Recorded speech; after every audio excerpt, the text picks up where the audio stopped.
यहाँ प्रत्येक रविवार को लोग आते हैं और यहाँ दान पुण्य करते हैं और जॉइंटिस के जो मरीज होते हैं वो यहाँ से निरोग होकर जाते हैं। तो अयोध्या की यात्रा करते हुए हम भगवान राम की जन्मभूमि से करीब 22 किलोमीटर दूर एक पुनर्धाम मंदिर में आ चुके हैं, जिसकी मान्यता ये है कि जब प्रभु श्री राम लंका से सीधे पुष्पक विमान से आए थे माता सीता और लक्ष्मण के साथ, तो वो यहीं पे पहली बार उतरे थे। तो ऐसा माना जाता है कि श्री राम ने अपने स्वयं हाथों से जो है वो हनुमान जी का चित्र जो है बनाया था, आप देख सकते हैं। और आज तक ये कला जो है, कलाकृति है, ऐसी की ऐसी ही बनी हुई है। इसी मान्यता को जानने के लिए हमारे साथ कुछ गांव वाले हैं, जिनके साथ हम बात करेंगे, जो हमें बताएंगे इस मंदिर के बारे में और इससे जुड़ी कुछ घटनाओं के बारे में। तो चाचा जी बताइए आप इस मंदिर के बारे में। यह जो मंदिर जो है, ये प्राचीन से ही प्राचीन है। इसको कोई बता नहीं सकता कि कब से है ये। और इसके तालाब को देखते हुए जिस समय ये अंकित है, ये त्रेता काल का तालाब मालूम पड़ता है, क्योंकि यह आयताकार है, जैसे भरत कुंड का है उसी शकल में ये भी है। जब से श्री राम जी आए, हाँ, जब से श्री राम आए थे। यहाँ प्रत्येक रविवार को लोग आते हैं और यहाँ दान पुण्य करते हैं और जॉइंटिस के जो मरीज होते हैं वो यहाँ से निरोग होकर जाते हैं। श्री राम जब यहाँ आए थे तो चूंकि जिस समय यहाँ पुष्पक विमान से उतरे थे, उस समय भरत जी केवल इनसे मिलने आए थे, क्योंकि उस समय भरत जी की था कि बीते और रहे जो प्राणा को पापी जगमोह समाना, तो वही उनकी स्थिति थी। तो जब यहाँ आए भरत जी, तो जो कोई 14 वर्ष के बाद भगवान जब आए थे, तो बहुत बड़े संकट काल से गुजरे थे भगवान। तो उस समय रामचंद्र जी और भरत जी के आंसू यहाँ गिरी होगी। उस आंसू के प्रभाव से आज जो भी इसका पानी पीता है, जितना स्वच्छ पानी है, एकदम देखने में तो ये गंदा लग रहा है, बिल्कुल गंदा से गंदा हो गया है आज के युग में। लेकिन यह स्थिति है कि लोग उसको पीते हैं और स्नान करते हैं और जाते हैं निरोग होकर के। यही इसकी यहाँ मान्यता है। तो चलिए और गांव वाले से हम बात करते हैं। बताइए कि क्या मान्यता है इस तालाब की? यह एक प्राचीन समय का पौराणिक स्थल है, जो अयोध्या के सप्त हरियों में से एक हरि है। ये जो पूर्णहर के नाम से प्रसिद्ध है, यह अपभ्रंशित नाम है। इसका नाम एक्चुअली है पूर्णहर। ऐसी पौराणिक मान्यता है कि जब श्री रामचंद्र जी लंका पर विजय प्राप्त करके अयोध्या लौटे हैं, तो भरत जी को हनुमान जी जा कर के पहले ही सूचना दिए कि भगवान राम वापस आ रहे हैं।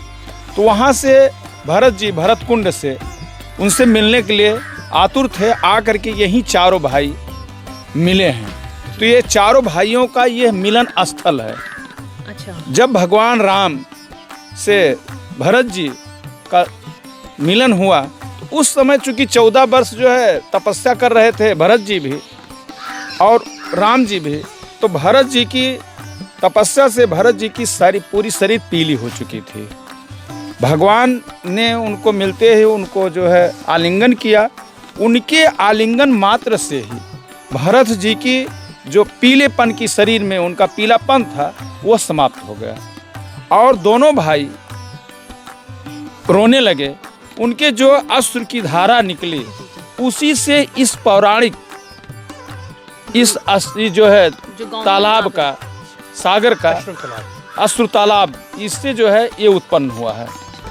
उसी समय भगवान राम ने यह जो है आशीर्वाद दिया कि जो इस स्थान पर दान पान और स्नान दान और इस जल का पान करेगा, उसकी पान रोग जो है वो समाप्त हो जाएगी।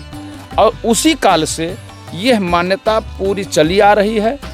यहाँ पर हर रविवार और मंगलवार को सैकड़ों मरीज जो है वो आते हैं और मात्र स्नान और दान करने से, इस पुण्य स्थल का दर्शन करने से क्षण मात्र में उनकी जो है वो पांडु रोग समाप्त हो जाती है। तो अब तक कितना कहाँ से लोग आते हैं मतलब? तो ये बहुत सारे, एक मिनट और समय हमें दे दें तो वो समाप्त हो जाती है। और ये पूरे, हमें जहाँ तक अंदाजा है कि पूरे भारत के कोने कोने से लोग यहाँ आते हैं। सैकड़ों लोग जो है हर रविवार को आते हैं और जो भी आता है यहाँ, वो सुनने में नहीं आया है कि जो यहाँ वापस गया है उसकी पांडु रोग कभी हुई है। यह बहुत ही पुण्य स्थल है। हम आपके चैनल के माध्यम से उत्तर प्रदेश सरकार और भारत सरकार से यह मांग करते हैं, निवेदन करते हैं कि जिस तरीके से अयोध्या के 84 कोसी के अंतर्गत आने वाले तीर्थ स्थलों का सौंदर्यीकरण किया जा रहा है, उसी तरीके से उत्तर प्रदेश सरकार माननीय मुख्यमंत्री योगी आदित्य जी वो जो है इस पौराणिक स्थल का भी सौंदर्यीकरण कराएं, जिससे इस पूर्ण स्थल का जो है महात्म वो बढ़े और यहाँ पर रोजगार आज का सृजन हो सके, इस देश का और इस समाज का कल्याण हो सके। तो अब तक कितने लोग लगभग सही हो चुके हैं बीमारी से अपनी जो है देखिए, तालाब का पानी पीकर? इस चीज़ की तो गिनती नहीं है जी। परंतु इस चीज़ का प्रचंड संकल्प है कि जो यहाँ पे आया है, विदेश देश से, देश के कोने कोने से, जो भी इस लक्ष्य से आया है कि हाँ मैं बीमार हूँ, तो उसकी बीमारी निश्चित रूप से जॉन्डिस की बीमारी, और ये तो देवस्थल है, यहाँ पे जो मांगेंगे वो मिलेगा आपको, जो मांगेंगे वो मिलेगा, पर जॉन्डिस पूर्ण रूप से समाप्त हो जाता है। लोगों का दर्शन के लिए पुण्य हरि नाम से जो विख्यात हैं, लोग इसके दर्शन के लिए भी आते हैं। सप्त हरियों में एक हरि अपनी पुण्य हरि है, तो इसका भी मान्यता इसके अनुसार यहाँ पे दर्शन करने के लिए लोग बाहर से भी आते हैं। अभी अपने पीछे से एमपी के आईजी साहब भी आए थे यहाँ पे, उन्होंने दर्शन किया, बहुत ही उनको प्रसन्नता महसूस हुई। उन्होंने दोबारा प्रयास भी किया है कि मैं यहाँ पे दोबारा आऊँगा दर्शन करने के लिए, ठीक। और अपने स्वामीनारायण मंदिर के महंत जी थे जो, वो भी आए थे यहाँ पे साथ में दर्शन करने के लिए, उनको भी बहुत अपार खुशी प्राप्त हुई पुण्य हरि बाबा के दर्शन करके। तो जैसा कि 22 तारीख को जो है रामलला का प्राण प्रतिष्ठा समारोह है, तो उसके बाद आपको क्या लगता है कि यहाँ इस गांव में विकास में क्या अंतर आएगा? विकास हो, यहाँ जो माता राम खिचड़ी का प्रोग्राम किया गया है 22 को, और रामायण भी है, सुंदरकांड, यही कुल प्रोग्राम यहाँ किया गया है खुशी के लिए। तो आपको क्या लगता है कि इस गांव में और क्या क्या विकास? हम चाहते हैं कि इस गांव के विकास हो, जो आदमी और बढ़े और आदमी का विकास हो, हर चीज़, मतलब ये मंदिर और बढ़िया बने, वहाँ रहने के स्थान भी बन जाए और सागर भी बन जाए, यही हम लोग चाहते हैं। हाँ, निकलने का पानी निकल जाए यही पूरे गांव के लोग, पूरे गांव कि जैसे ये भगवान राम जब यहाँ आए तो ये बंधु मिलाप हुआ सब भाइयों का, और पुण्य हरि एक हरि है, सब हरियों में एक हरि है।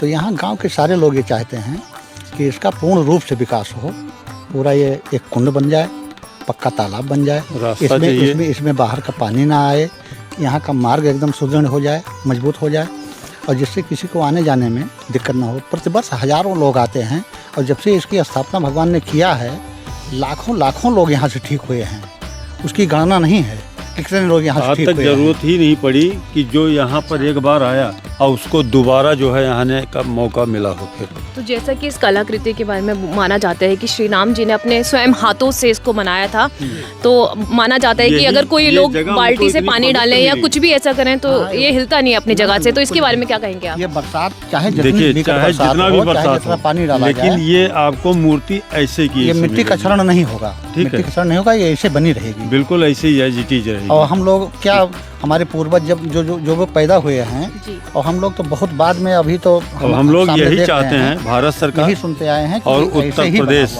योगी आदित्यनाथ जी से मुख्यमंत्री, कि यहाँ भी जैसे अयोध्या का विकास हो रहा है, ऐसे यहाँ का भी विकास हो, रास्ता हो, ठीक है, बढ़िया, क्योंकि ये भी अयोध्या में ही है, अयोध्या का एक अंग ये भी है। यहाँ आने जाने का साधन मुहैया हो, बस वगैरह चलवा दें जिससे लोग आए जाएं, जब रास्ता हो जाएगा तो रास्ता भी हो जाएगा, ठीक है। उसके बाद यहाँ ठहरने की कुछ स्थान बनवा दें कि लोग जो बाहर से आए यहाँ रुक सकें, ठीक है, सारी समुचित व्यवस्था विकास हो जाएगा तो तमाम लोगों को रोजगार भी मिलेगा, और उससे क्या है कि आम गरीब लोग भी रोजगार के लिए से जुड़ेंगे यहाँ, तो उससे विकास ही होगा। तो मैं आप लोगों से यही निवेदन करूंगा कि ये हम लोगों की बातें वहाँ तक पहुँचाई जाएं, जिससे जो है यहाँ का विकास हो, लोगों को रोजगार से जोड़ा जाए, और रास्ता और हर चीज़ की सुविधा यहाँ भी दी जाए, बस चलाई जाए, जिससे यात्रियों को आने जाने में कोई कठिनाई न हो। इसके बारे में एक शिलालेख भी वहाँ पर जो है वो है, शिलालेख यहाँ से वो 50 मीटर की दूरी पर एक शिलालेख भी है, तो जो क्या मान्यता है उसको लेके? उसमें इस स्थान का नाम दिया गया है, पूर्ण हरि लिखा गया है, और नंबर अयोध्या में विक्रमादित्य के द्वारा वो लगवाया गया। 111 श्री पुण्य हरि जी प्रति पत्थर में रविवार, लिखा हाँ हुआ है। पत्थर में लिखा हुआ खुदा हुआ है, श्री 111 श्री पुण्यहरि जी प्रति रविवार, इतना लिखा है उसमें बस। तभी जो लोग रविवार को अधिकतर हाँ, हाँ, आते हैं और वहाँ का हाँ, पानी पीते हैं। हाँ